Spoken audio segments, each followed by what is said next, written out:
Welcome to Maths Clinic. So we have to starting a new topic, linear partial differential equation with constant coefficient. So we let's start.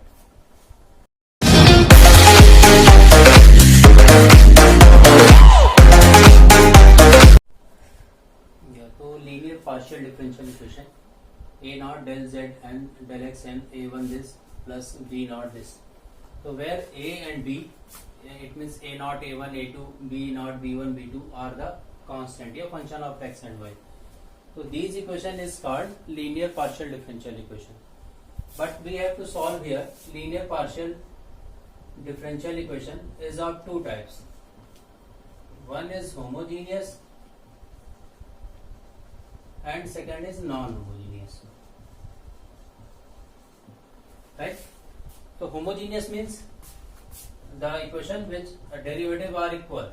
It means del 2z upon del y square plus del 2z upon del x del y equal to 0. आप यहाँ पे देख रहे हैं सबका order कितना है, 2 है, तो इस वजह से ये क्या हो गया, होमोजीनियस हो गया. But in the mean time del 2z upon del x square plus del cube del z upon del y cube plus del cube z upon del x square del y. आप यहाँ पे देख रही है 2 है, ये 3 है, तो ये क्या हो जाएगा, it is the non homogeneous. ठीक है, तो लीनियर पार्शियल डिफरेंशियल इक्वेशन यहाँ सॉल्व करने का जो इक्वेशन है वो दो टाइप के मिलेंगे, एक होगा होमोजीनियस, दूसरा होगा नॉन होमोजीनियस. तो होमोजीनियस में यहाँ पे क्या है, सबके डेरिवेटिव आपके इक्वल होंगे, तो इसलिए ये होमोजीनियस कहलाएगा. यहाँ पे क्या होगा, सबके डेरिवेटिव डिफरेंट होंगे, इसलिए ये क्या कहलाएगा, नॉन होमोजीनियस. ठीक है, अब यहाँ पे सॉल्व करने का वी हैव दैट जो वर्किंग है इसका C F and P I. ठीक है, C F and P I. ठीक, तो अब हम लोग सी एफ मतलब कॉम्प्लीमेंट्री फंक्शन, पी आई का मतलब पर्टिकुलर इंटीग्रल. इसके बिहाफ पे इसके कुछ रूल्स हैं, उस रूल को फॉलो करते हुए इनको सॉल्व करते हैं. तो now we just start homogeneous linear partial differential equation. Right, homogeneous linear partial differential equation पहले हम स्टार्ट करते हैं.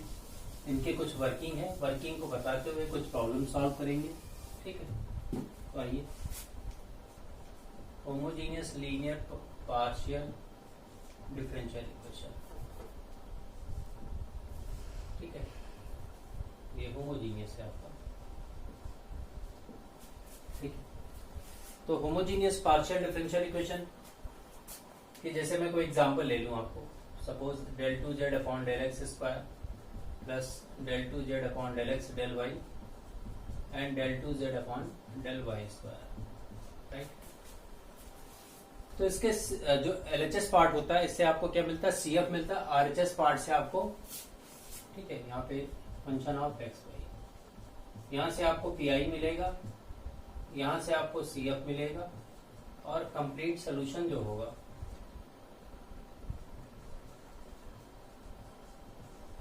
वो z equal to CF plus PI होगा. ठीक है, यहाँ पे डिपेंडेंट आप देख रहे हैं z है और इंडिपेंडेंट क्या है, x एंड y है.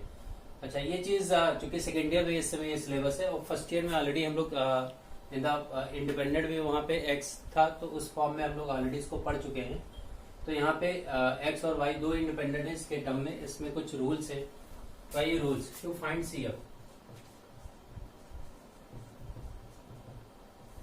ठीक है, तो देखेंगे CF का जो रूल्स है, आप पहले क्या करोगे, डेल बाई डेल एक्स को हम लोग डी लिखते हैं, ये ऑलरेडी आपको मालूम होगा, पहले से भी यूज किया गया. डेल बाई डेल वाई, क्योंकि वाई यहाँ पे नया डिनोट है तो डेल डैश हो गया, डी डैश. ठीक है, तो अब हम अगर इस इक्वेशन की बात करें तो ये बाई द रूल ये हो जाएगा, प्लस एक्स है तो डी हो गया, वाई है तो डी डैश हो गया, और Z plus D dash square का जेड. ये फंक्शन ऑफ एक्स को. ठीक है, अब यहाँ पे z हम कॉमन ले लेते हैं.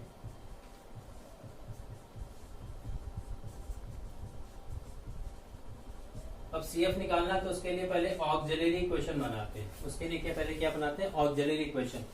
ऑक्सिलरी इक्वेशन को क्या करते हैं, d की जगह पे m करते हैं और d डैश की जगह पे 1 कर देते हैं. तो यहाँ पे देखिए करेंगे हम, तो m square plus m plus 1 is ठीक है 0। तो इससे रूट्स निकाल लेंगे, तो रूट्स की जो भी वैल्यू आती है, सपोज वैल्यू m1 m2 आई, ठीक है, ये रूट्स कैसे आए, m1 m2 हो सकते हैं। तो अब ये रूट्स हमारे किस तरह हो सकते हैं, डिफरेंट हो सकते हैं और इक्वल हो सकते हैं। डिफरेंट का मतलब 1 and 3, डिफरेंट का मतलब 1 and 3, इक्वल का मतलब ए बी और इक्वल का मतलब ए, ठीक है। इनके रूल्स हैं CF, when roots are different, ठीक है, व्हेन रूट्स आर डिफरेंट, तो फॉर्मूला हो जाता है CF इक्वल टू, तो फॉर्मूला है अगर रूट्स आपके m1 m2 है, f1y plus m1x plus f2 y plus m2x, ठीक है। ये सिंपल सा फॉर्मूला है। व्हेन रूट्स आर इक्वल, तो CF हो जाएगा f1 y प्लस m1x, क्योंकि m1 m2 यहाँ पे इक्वल, यहाँ पे x मल्टीप्लाई हो जाएगा, y प्लस m1x या m2x। तो ये जनरली दो फॉर्मूला ही यहाँ पे फॉलो हो रहे हैं, इसी के बेस पे इसको सॉल्व करना है। तो आइए let's start A numerical, right. तो एक क्वेश्चन मैंने लिया जिसमें CF की निकालना, PI चूंकि 0, चूंकि हमने PI का कोई रूल आपको बताया नहीं है, तो पहले एक सिंपल सा CF निकालते हैं। तो आप देखेंगे let del by del x को D लिखते हैं and del by del Y को हम लोग D डैश लिखते हैं, ठीक है। तो देखिएगा D square minus D dash minus 6D dash का स्क्वायर Z इक्वल टू 0। फिर ऑक्सिलरी इक्वेशन बनाते हैं। ऑक्सिलरी इक्वेशन में क्या करते हैं, D की जगह पे M करते हैं, D डैश की प्लेस पे 1 कर देते हैं। तो देखिएगा m square minus m minus 6, तो इसको जब सॉल्व करेंगे तो m की वैल्यू आ जाएगी 3n माइनस 2, ठीक है। कैलसी से सॉल्व कर लेंगे तो ये वैल्यू आ जाएगी। ये वैल्यू आप देख रहे हैं कैसी है, डिफरेंट है, ठीक है। तो डिफरेंट का फॉर्मूला साइड में लिखा हुआ है। तो CF equal to f1 y minus 2x plus f2 y plus, हमने थोड़ा सा इसमें सीक्वेंस रखा, जो स्मॉल नंबर उसको पहले लिखा देन बाद में लिखा। PI यहाँ पे 0 है, तो Z equal to CF plus PI, ठीक है।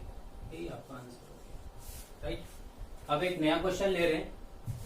क्वेश्चन क्या, बल्कि अब हम आपको PI का मेथड बता रहे हैं, ठीक है। क्योंकि कोई भी क्वेश्चन आएगा उसमें CF तो निकालना ही होगा, तो हम PI पे आ रहे हैं सीधे, ठीक है। तो PI देखिएगा, ठीक है, 1/d डैश और e power ax plus dy, ठीक है, e power ax plus dy। तो इसके दो रूल हैं। पहला मेथड तो u मेथड है, इसको हम लोग u मेथड से भी सॉल्व कर सकते हैं और ab मेथड से भी कर सकते हैं। तो पहले हम लोग ab मेथड ही आपको बता रहे हैं, u मेथड तो अभी लास्ट में बताएंगे। तो यहाँ पे देखिएगा d क्या होता है, डेल बाय डेल एक्स, यानी x का कोफिशिएंट, यानी d की जगह पे a रख देंगे और d डैश की जगह पे b रख देंगे। तो ये कन्वर्ट होके 1/f a, b e power ax plus dy। अगर नीचे वैल्यू रखने पे 0 हो रहा है तो पर x से मल्टीप्लाई करेंगे और d के रिस्पेक्ट में डिफरेंशिएट करेंगे। ये प्रोसेस जब तक चलता रहेगा जब अगर 0 जब तक रिमूव नहीं हो जाएगा, ठीक है। दूसरा मेथड देखिएगा, d डैश, ठीक है, sine of ax plus by हो तो क्या करेंगे, तो देखेंगे साइन ऑफ हो तो हम लोग इसको बोलते हैं u मेथड। u मेथड क्या होता है, ax प्लस by को हम लोग ये मान लेते हैं ax प्लस by, और यहाँ पे suppose d square plus 5d dash लिखा हुआ है। तो क्या करते हैं, इसको थोड़ा सा देखेंगे आप। तो लेट u बराबर दिस, और d की जगह पे आप a रखेंगे, d डैश की जगह पे b रखेंगे, ये तो रखना ही रखना है। तो यहाँ पे a का स्क्वायर प्लस 5b का स्क्वायर, ठीक है। अब आप देखेंगे यहाँ पे d स्क्वायर का मतलब डिफरेंशिएशन, बट 1/d का मतलब इंटीग्रेशन, और अगर d स्क्वायर तो 2 बार इंटीग्रेशन किसका, इस साइन और इसको आपने क्या माना है, sine u d u d u, ठीक है। चूंकि 2 बार इंटीग्रेशन है तो हमने 2 बार डी यू लिखा। अब इसका आप क्या करेंगे, पहले एक बार करेंगे साइन का माइनस कॉस यू, कॉस का फिर करेंगे तो साइन यू, ठीक है। ऐसे इंटीग्रेशन आप करते रहेंगे, यही आंसर हो जाएगा। इसका थर्ड पार्ट भी ऐसे ही बनता है, D square plus 5d dash का स्क्वायर अपॉन, ठीक है। यहाँ पे मान लीजिए सिंपली ax प्लस by है, ठीक। इसको भी यू मेथड से करेंगे तो यू मेथड मोस्टली जगह पे अप्लाई हो जा रहा है, इसलिए बहुत ही एप्लीकेबल मेथड है। तो इस बेस पे हम एक क्वेश्चन करने जा रहे हैं, ठीक है। तो आइए, तो जैसे मैंने बोला एक क्वेश्चन मैं ले रहा हूं जिसमें सीएफ तो निकालना ही निकालना, साथ में पीआई भी फाइंड आउट करना है। तो पीआई का जो मैंने रूल बताया इस पे अप्लाई होगा। तो आइए पहले सीएफ के लिए, तो डेल बाई डेल एक्स को डी बोलेंगे और डेल बाई डेल वाई को डी डैश। तो उसी रूल्स को फॉलो कर रहे हैं। तो D square plus 3d D dash 2d dash का square into Z equal to X plus Y. Auxiliary question निकाल लेंगे। ऑक्सिलरी क्वेश्चन में जैसा मैंने बोला डी की जगह पे m और डी डैश की जगह पे 1 कर देंगे, ये हो जाएगा m square plus 3m plus 2। इसको सॉल्व करेंगे तो m की वैल्यू आएगी -1 एंड -2। तो आप वैल्यू देख रहे हैं कैसी है, ये डिफरेंट वैल्यू कैसी आई है, -1 -2 यानी डिफरेंट वैल्यू। तो इसका CF हो जाएगा f1 y minus x plus f2 y minus 2x, ठीक है।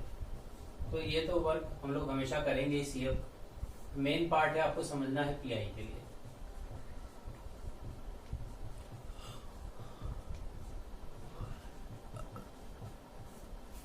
ठीक है, देखिएगा यहाँ पे x प्लस वाई है, अगर ये x माइनस वाई भी होता तब भी अपना u मेथड अप्लाई हो जाता।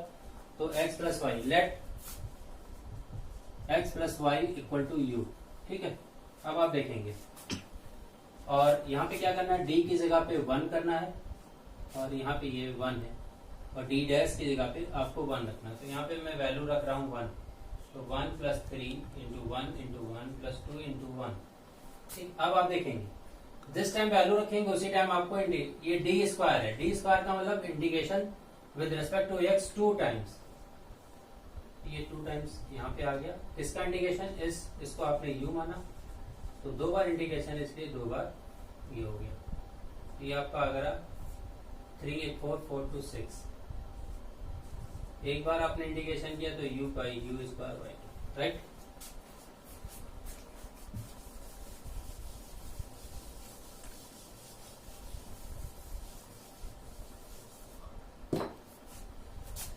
तो P I equal to 1/6 into 2, एक बार फिर से अगेन डिफ्रेंशिएट करेंगे, u क्यूब बाई 3, तो u क्यूब 36, यानी u एक्चुअल में क्या था, x प्लस वाई, इसका होल क्यूब अपॉन 36। तो z equal to C F plus P I, ये आपका आंसर हो गया, राइट। तो इस तरह के क्वेश्चन यहाँ पे आप लोग सॉल्व करेंगे। और अगर ये क्वेश्चन उसके भी फॉर्म में होता, ठीक है, अपने साइन के फॉर्म में होता, अगर सपोज यहाँ पे देखिएगा, यहाँ पे इस तरह का क्वेश्चन होता sine of x plus y, तो मैं इसी में आपको एक्सप्लेन कर दूं। तो यहाँ पे क्या होता है, साइन ऑफ एक्स, तो आप इसका इंटीग्रेशन कर रहे होते, साइन यू का कर रहे होते, तो साइन यू का इंटीग्रेशन क्या हो जाएगा, माइनस कॉस यू, फिर कॉस यू का अगेन करेंगे तो साइन आ जाएगा। तो यहाँ पे sine of x plus y है तो साइन यू हो जाएगा, केवल एक्स प्लस वाई है तो केवल आपका u हो जाएगा। तो इतना डिफरेंस है। अब आइए इसके थर्ड मेथड पे आते हैं, पीआई का थर्ड रूल्स।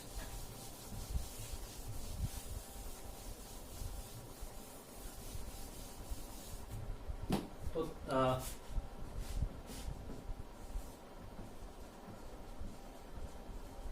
मेथड 3 पीआई का आप देखेंगे 1 डी स्क्वायर डी डैश का स्क्वायर। अब यहाँ पे x पावर m डॉट हो गया। अभी तक क्या था आपके पास कि जो x इधर जो टर्म था x और y प्लस माइनस में था, तो प्लस माइनस में था तो आपने u मेथड अप्लाई कर लिया। अब यहाँ पे क्या आ रहा है, डॉट आ गया, तो डॉट आ गया तो हम लोग वो मेथड नहीं अप्लाई हो पाएगा। इस मेथड का नाम है बाइनोमियल मेथड, ठीक है, थोड़ा सा रिवीजन कराते हैं आपको। बाइनोमियल आपने क्लास 12th में पढ़ा होगा। 1 माइनस डी का power -1, 1 minus D plus D square minus D cube plus D power 4 and so on. ठीक है, तो ये अल्टरनेट प्लस माइनस ओपन होगा। अगर अंदर भी बाहर माइनस है, बाहर भी माइनस है, तो सारे प्लस हो जाएंगे। ठीक है, इस फॉर्म में ये ओपन होगा। तो अब आइए क्वेश्चन लिखते हैं हम लोग। ठीक है, और फिर इसको एक्सप्लेन करते हैं। तो क्वेश्चन देख लीजिएगा।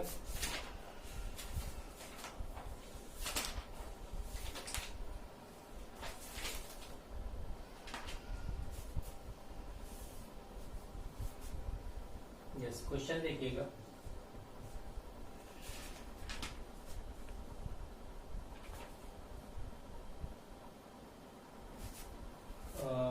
Del cube z upon del x cube minus del cube z upon del y cube equal to x cube Y cube. ठीक है, तो आप देख रहे हैं एक्स क्यूब वाई क्यूब है, तो यहाँ पे बाइनोमियल मेथड लगेगा। तो पहले हम लोग इसका D cube minus D dash का क्यूब जेड बराबर एक्स क्यूब वाई क्यूब। ठीक है, तो इसको ऑक्सिलरी इक्वेशन बना लिया। एम क्यूब -1 बराबर 0, एम बराबर 1 ओमेगा एंड ओमेगा स्क्वायर, जो कैसा है, डिफरेंट है। तो कैसे रूट्स है, डिफरेंट है। तो सी एफ हो जाएगा F1 y plus 1x, F2 y plus omega x, F3 y plus omega square x। ठीक है, तो ये तो हो गया सी एफ। अब आइए अपना जो मेन प्रॉब्लम है वो पीआई समझने का है। ठीक है, तो PI D cube minus D dash का cube into x cube Y cube. PI समझिएगा। इस फॉर्मूले को मैं यहाँ पे अप्लाई कर रहा हूँ, इस मेथड को। तो देखिएगा, ये मेथड जब भी अप्लाई होगा जब पहला टर्म आपका क्या होगा, 1 होगा। पहला टर्म आपका 1 होगा। तो 1 बनाने के लिए यहाँ पे डी क्यूब आपको क्या करना पड़ेगा, कॉमन ले लिया आपने, 1 माइनस डी डैश का cube upon D cube into x cube into y cube. ठीक है, तो 1 upon D cube 1 minus D dash का क्यूब अपॉन डी का क्यूब का power -1 x cube into y cube. Right, अब देखिएगा ये माइनस तो फॉर्मूला सब पॉजिटिव में ओपन होगा। तो 1 अपॉन डी का क्यूब 1 प्लस डी का क्यूब अपॉन डी का क्यूब डी का क्यूब अपॉन डी का क्यूब का होल स्क्वायर। और भी टर्म ओपन क्यों नहीं करेंगे, इसका रीजन अभी आपको दे रहे हैं। ठीक है, अब आप देखेंगे, यहाँ पे थोड़ा सा मैं रफ करता हूं। अब यहाँ पे देखेंगे आप, ठीक है, इस जो बाहर एक्स क्यूब वाई क्यूब इसको अंदर मल्टीप्लाई कर दीजिए।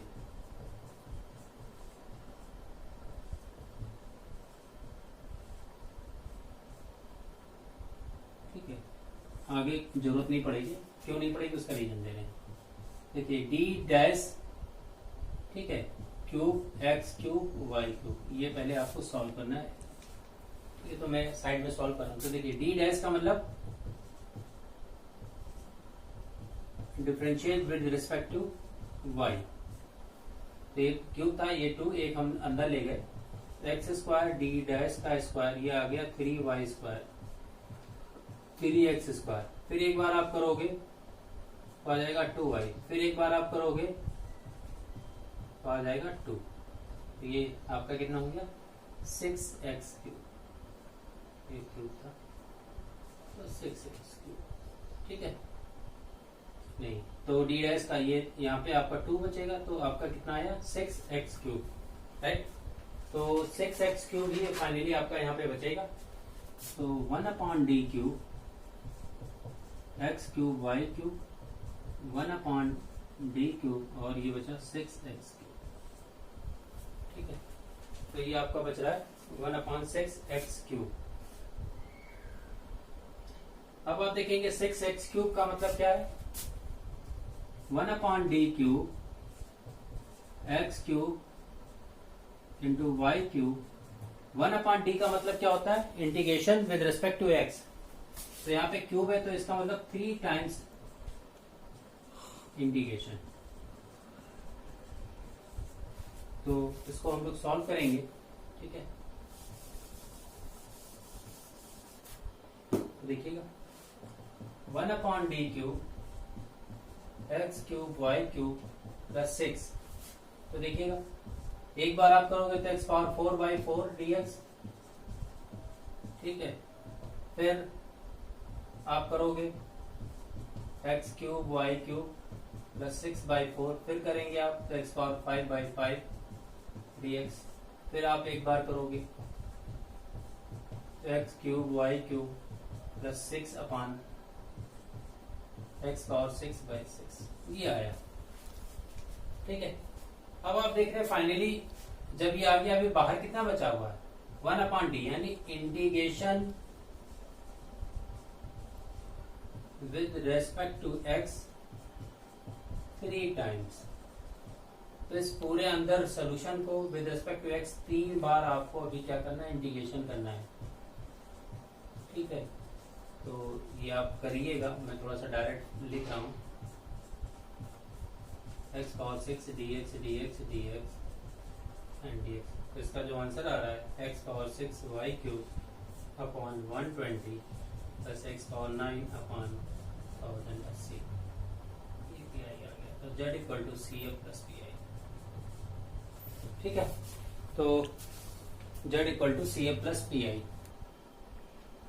ठीक है। तो जैसा मैंने अभी 3 मेथड आपको बताया फाइंड आउट करने के लिए PI। तो लास्ट मेथड है PI 4, ये कहलाता है जनरल मेथड। जनरल मेथड मतलब क्या होता है कि अभी तक आपने जो 3 मेथड सॉल्व किए उन पे तो आप अप्लाई करोगे ही, इसके अलावा कोई भी टर्म्स आएगा, कोई भी फंक्शन आएगा, सब पे आप अप्लाई कर सकते हैं। तो जनरल मेथड ये कहता है। तो जनरल मेथड क्या है, d - md', ठीक है, फंक्शन ऑफ x, y। तो इसमें कुछ रूल्स हैं। d पे क्या होगा, ये पहले सिंगल पावर होना चाहिए, और लेट यहाँ पे y = c - mx हम लोग कर लेंगे, y = c - mx कर लेंगे। तो देखिएगा function of x c - mx dx, ये है जनरल मेथड। इसको थोड़ा सा मैं आपको एक्सप्लेन कर रहा हूँ ऐसा क्यों हो रहा है, कैसे हो रहा है। तो देखेंगे अगर हम आपसे ये 1/d md' हटा ले तो 1/d का मतलब क्या हो गया, integration with respect to x, किसका, इस फंक्शन का। तो integration with respect to x इस फंक्शन का। तो इस फंक्शन में क्या है, x और y है। तो ठीक है, x और y, अब हमने y की जगह पे ये वैल्यू रख दी, क्यों रखी उसका रीजन है। तो ये d' के आगे जो कांस्टेंट लिखा है -m, ये -m आपका यहाँ पे आ जा रहा है, ठीक है। d' के आगे जो कोफिशिएंट लिखा हुआ है वो -m, y = c - mx में आ जा रहा है। c is the constant, x और y वेरिएबल तो है, m की वैल्यू d' के आगे जो लिखा होगा, चूंकि ये सिंगल किया जा रहा है, चूंकि x और y दोनों आ जा रहे थे तो y को रिप्लेस करके c - mx कर दिया, ये भी टोटली x में हो गया, इसलिए इसको सिंगल वेरिएबल टर्म के इंटीग्रेशन हो जा रहे हैं, इसलिए इसको इसी से इंटीग्रेशन सॉल्व करेंगे। तो ये मेथड हमारा जनरल मेथड कहलाता है, और ये मेथड हर जगह अप्लीकेबल है, जिसके लिए रूल्स हैं और जिसके लिए नहीं है, हर जगह आप अप्लाई कर सकते हो। तो एक क्वेश्चन में लिख रहा हूं और इसको सॉल्व करते हैं हम लोग, और ये क्वेश्चन काफी इंपॉर्टेंट बोला जाता है एग्जाम के पॉइंट से, ठीक है। तो देखेंगे, तो ये पावर 2, ये पावर डिग्री 2, ये 2, तो ये क्या हो गया आपका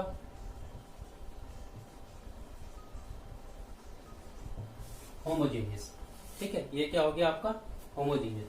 तो इधर से तो CF मिलता है, RHS से PI, तो CF निकालते हैं पहले।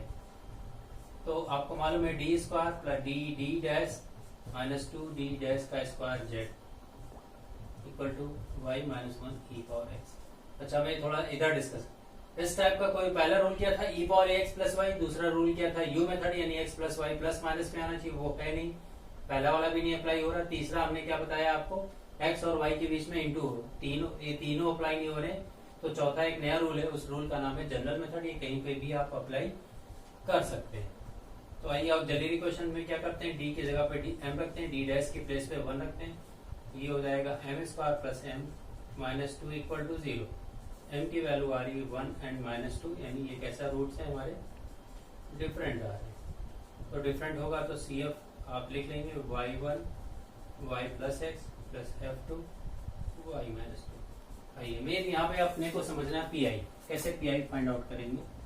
ठीक है, तो आइए देखिएगा, D square plus D D dash minus 2 D dash का स्क्वायर और y माइनस 1 और x। ठीक है, अब इसको आप अच्छे से समझेंगे। मैंने कहा कि जनरल मेथड लगाने के लिए दो बहुत कॉमन टर्म है, एक क्या है कि d पे क्या है सिंगल पावर होना चाहिए, तो बट यहाँ पे क्या है d पावर 2 है, तो इसको सिंगल यानी फ्रैक्शन करना पड़ेगा। तो इसको फ्रैक्शन करने का तरीका देखिए, अगर आप इसके रूट्स निकाल लें तो ठीक है, अदरवाइज ऐसे बनाएंगे आप देखिएगा। ये m माइनस 1 का मतलब क्या होता है, m माइनस 1 और m प्लस 2। ठीक है, m का मतलब क्या हुआ d माइनस 1 और d प्लस 2। ठीक है, m का मतलब क्या हुआ m माइनस 1 और d प्लस 2। ठीक है, तो देखिएगा, तो मैंने क्या किया, इसको फैक्टर किया इसी रूल से किया, इन जनरल तो आप कर ही सकते हो। तो d माइनस 1, ठीक है, 1 के साथ क्या होता है d डैश होता है, और d प्लस 2d डैश, तो y minus 1 e power x। तो आप फैक्टर कर लीजिए, चाहे ये लॉजिक लगाइए, बट अपने को d पे सिंगल पावर होना चाहिए, इतना रूल्स मालूम होना चाहिए। तो सिर्फ यहाँ पे इसको हम लोग कर रहे हैं। तो आइए देखिएगा, d minus D dash d plus 2d dash y minus 1 e power x। इस पे हम क्या लगा रहे हैं, हम जा रहे हैं इस पे जनरल मेथड लगाने।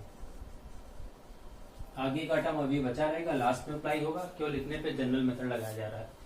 तो जनरल मेथड में क्या करते हैं हम लोग, let y equal to C minus 2x। तो यहाँ पे देखिएगा, यहाँ पे देखेंगे ये माइनस एम है, तो यहाँ पे माइनस एम आ रहा है, तो ये प्लस 2 है, तो ये क्या आएगा प्लस 2 आएगा। ठीक है, तो आइए d minus D dash integration of y का मतलब c plus 2x minus 1 e power x dx। ठीक है, ये पूरा अप्लाई हो गया। 1/d का मतलब integration with respect to x, 2d dash यहाँ पे आ गया, और y की जगह पे हमने c प्लस 2x रख दिया माइनस 1 e पावर x। इसको बाई पार्ट इंटीग्रेशन आप कर लीजिए। ठीक है, तो इंटीग्रेशन आप करोगे तो बाई पार्ट में आ जाएगा, कर लीजिए। तो c minus 1 e power x plus 2x minus 1 e power x by part आप करोगे तो 1/d माइनस डी डैश। ठीक है, तो ये आ जाएगा e power x totally common हो गया, तो ये बच के आ रहा है e पावर x कॉमन, तो c minus 1 plus 2x minus 1, c की वैल्यू, हाँ ठीक है, ये देखिएगा यहाँ से c की वैल्यू क्या हो जाएगी y माइनस 2x। ठीक है, तो d माइनस c की वैल्यू लास्ट में रख देंगे, जो कि आंसर हो गया ये, बट अपने पास अभी दूसरा पार्ट बचा हुआ है।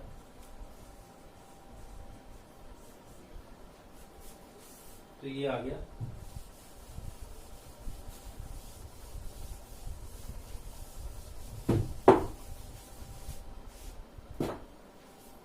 y minus 3। ठीक है, तो 1/d minus D dash y minus 3 e power x। ठीक है, तो ये आ गया इस समय। अब यहाँ पे देखेंगे d माइनस डी डैश बचा हुआ, और इधर का जो रूल्स लिखा है ये अपने जो तीनों पीआई के रूल्स हैं वो कोई भी अप्लाई नहीं हो रहे। तो फिर से यहाँ पे क्या करेंगे, अगेन जनरल मेथड, और ये एग्जाम के लिए काफी इंपॉर्टेंट क्वेश्चन बोलते हैं इसको। ठीक है, यहाँ पे फिर वही let y equal to c minus x. ठीक है, चूंकि c ऑलरेडी इसी क्वेश्चन में ले चुके हैं तो इसको c1 बोल देंगे। तो integration c1 minus x minus 3 e power x। ठीक है, तो इसका इंटीग्रेशन बाय पार्ट लगा लीजिए आप, बाय पार्ट इंटीग्रेशन आप सॉल्व करेंगे तो ये आ जाएगा y minus 2 e power x, और लास्ट में c1 की वैल्यू रख देंगे, c1 बराबर y प्लस एक्स। ठीक है, तो z equal to C A plus P I. आप देख रहे हैं कि इस ऐसे क्वेश्चनों में हम इसका रूल्स आपको फिर से रिमाइंड करा दे रहे हैं जनरल मेथड का। ये जनरल मेथड है। यहाँ पे जनरल मेथड का पहला रूल है कि डी पे पावर नहीं होना चाहिए, तो इसके लिए इसको फैक्टर किया गया। फैक्टर ऐसे कर लेते हैं या जो m की वैल्यू निकाली गई उसके बिहाफ पे लिख देते हैं। फिर इसमें पहले वाले पार्ट को लेके हम लोग जनरल मेथड लगाते हैं। जनरल मेथड में क्या होता है, y यानी चूंकि सिंगल वेरिएबल में कन्वर्ट करना होता है x में, तो y की जगह पे वैल्यू रिप्लेस की जाती है। तो y equal to C plus 2x। ये प्लस 2 कहाँ से आता है, c और x तो फिक्स है, तो जो d डैश के आगे जो कोफिशिएंट लिखा होगा, अगर प्लस में है तो प्लस, माइनस है तो माइनस, उसी फॉर्म में लिख देंगे। यहाँ पे वैल्यू रख देंगे, बाई पार्ट इंटीग्रेशन करेंगे, लास्ट में c की वैल्यू रख देंगे, तो ये आया। फिर लास्ट में मुझे एक टर्म चूंकि यहाँ पे और मेरा बचा हुआ है, उसके लिए फिर इस पे जनरल मेथड लगाएंगे, फिर वही प्रोसीजर करेंगे, तो ये मेथड हमारे अप्लाई हो जाएंगे। तो ये चारों मेथड है अपने, ठीक है। अब हम इसकी एक समरी आपको बना दे रहे हैं, ठीक है, आप समरी देख लीजिए। तो ये होमोजीनियस के मेथड जो है हमारे कंप्लीट हो रहे हैं, ठीक है। तो समरी देखिएगा। पहला पीआई का जो मेथड था वो 1/f D square D dash का स्क्वायर, ये क्या था, e power ax plus dy, ठीक है। इसको हम लोग u मेथड से भी लगा सकते हैं और d equal to A D dash equal to D भी से भी लगा सकते हैं, ठीक है। दूसरा मेथड क्या हमारे पास, f of D square D dash का square sine of ax plus by या cos of ax plus by को, तो हम लोग इसको क्या करेंगे, u मेथड से लगाएंगे, ठीक है। तीसरा मेथड हमारे पास क्या है, डी डैश का स्क्वायर हो, x power m y power n हो, इस मेथड का नाम है बायनोमियल मेथड। चौथा मेथड है हमारे पास जनरल मेथड, ठीक है। तो जनरल मेथड क्या होता है, d minus N D dash function of x comma y होगा, तो इंटीग्रेशन हो जाएगा, ठीक है, function of x c minus M X D X, यानी let y equal to c minus M X. तो ये होमोजीनियस पीआई निकालने के चार मेथड हैं। इन चारों को एक जो अप्लाई होते हैं मोस्टली, इनको आप मेमोरी में रखना है। हम चारों को आपको डिस्क्राइब कर चुके हैं, तो वन बाय वन हमने एक समरी बना दी। इसी समरी को आपको लर्न करना है, प्रैक्टिस करना है, लर्न क्या प्रैक्टिस करना है, और ये सॉल्व हो। तो अब हम अपने पार्ट 2 पे जाएंगे। पार्ट 2 में नॉन होमोजीनियस का हम लोग डिस्कस करेंगे, ठीक है, दैट्स ओके। आज का ये जो टॉपिक मेरा यूट्यूब चैनल पे मैथमेटिक्स क्लिनिक को linear partial differential equation with constant coefficient का होमोजीनियस पार्ट था, तो उस पे आप इस चैनल को पहले देखें। कहीं पे भी कोई डाउट होगा तो कमेंट बॉक्स में जाके